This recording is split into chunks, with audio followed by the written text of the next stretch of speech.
অন্ধকার ঘরে একাকেও যদি কোনো মহিলা নামাজ পড়েন, ওই মহিলার নামাজ হবে না।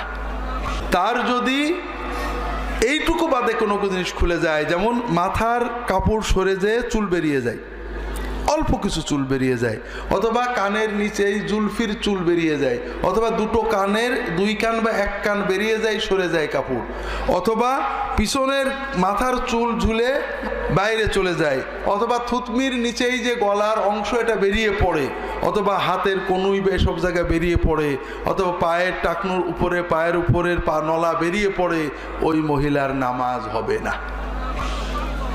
কারণ তিনি নামাজের ফরজ তরক করেছেন কাপড় থাকা সত্ত্বেও। সকল পোশাকে প্রাপ্তবয়স্ক নারীদের নামাজ কবুল হয় না, এই কথা আমার নয়। হযরত আয়েশা রাদিয়াল্লাহু আনহা বর্ণনা করেছেন, রাসূলুল্লাহ সাল্লাল্লাহু আলাইহি সাল্লাম বলেছেন, প্রাপ্তবয়স্ক নারীরা যদি নিজেদের সতর সম্পূর্ণভাবে না ঢাকে, তাহলে তাদের ইবাদত এবং দোয়া কবুল হয় না। নারীদের সতর হলো মুখমণ্ডল এবং হাতের কবজি ছাড়া সমস্ত শরীর, এবং এই সতর ঢাকা নিয়ে যে পোশাকের কথা বর্ণনা করা হয়েছে তা হলো খিমার জাতীয় পোশাক। যারা নিজেদের এবং মা অথবা বোনের জন্য খিমার খুঁজছেন, তাদের জন্য আমরা নিয়ে এসেছি premium export rayon viscose cotton ফ্যাব্রিকের উপর খিমার, যেগুলো রয়েছে ফ্রি সাইজের উপর।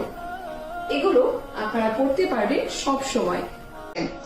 এগুলোর ঘের রয়েছে 80 থেকে শুরু করে 84 পর্যন্ত, এবং এটার লম্বা দেওয়া রয়েছে 73 ইঞ্চি।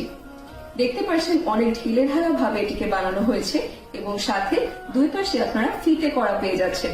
বাহিরে যাওয়ার সময় আপনারা সাইজ অনুযায়ী এটিকে বেঁধে নিতে পারছেন, এবং নামাজের সময় এটি খুলে দিলেই হয়ে যাচ্ছে পরিপূর্ণ ইবাদতের একটি পোশাক। স্পেশাল এই গিফট বক্সটি আপনারা পেয়ে যাচ্ছেন এরকম একটি আকর্ষণীয় প্যাকেজিং এ।